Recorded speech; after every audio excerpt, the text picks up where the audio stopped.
Welcome po ulit dito sa ating kusina. Ngayon naman dahil mainit ang panahon, gagawa tayo ng melon con yelo. Keep on watching!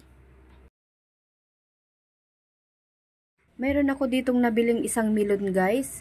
Bali 1 kilo itong mahigit. Ngayon bubuksan natin. Wow, ang bango, ang sarap. Ayan. Pagkatapos po nito, aalisan natin ng buto. Naku, natikman ko to guys, napakatamis kahit di mo nalagyan ng kung ano-ano, pero masarap pa rin lagyan ng mga yelo kasi requested ng mga bata. Ayan, inalisan natin ng mga buto.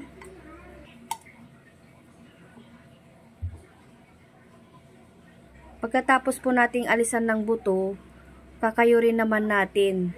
Ayan, mamadaliin natin, mamagic ko na lang guys para mabilis, hindi na humaba yung video natin. Ito na po lahat. Kailangan natin ng yelo na kinayod or crushed ice. Tapos, evaporated milk tsaka condensed milk. Any brand po yung ating gagamitin. Pwede naman. Kung gusto nyo, mas makatipid po kayo. May mga murang-murang gatas. Ayan, kailangan natin ng bowl na maliit. Diyan natin ilalagay. Maglalagay po ako ng kinayod na melon. Kanya-kanya tayong paraan guys para mairaos natin yung init ng panahon. Pagkatapos po maglagay ng melon, yung crushed ice naman yung ilalagay natin.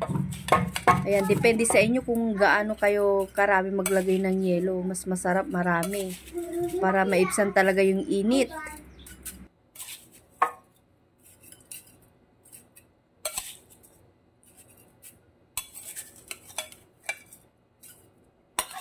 Perfect talaga ito sa tag-init guys.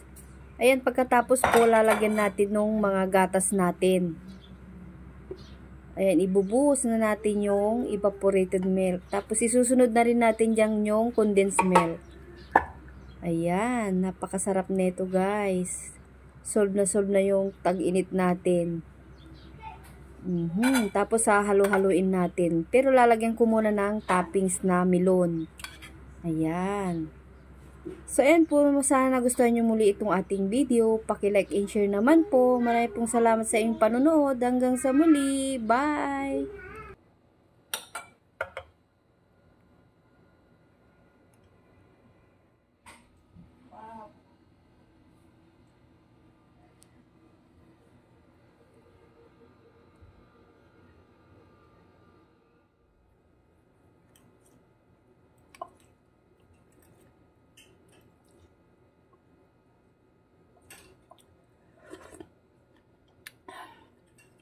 Sarap.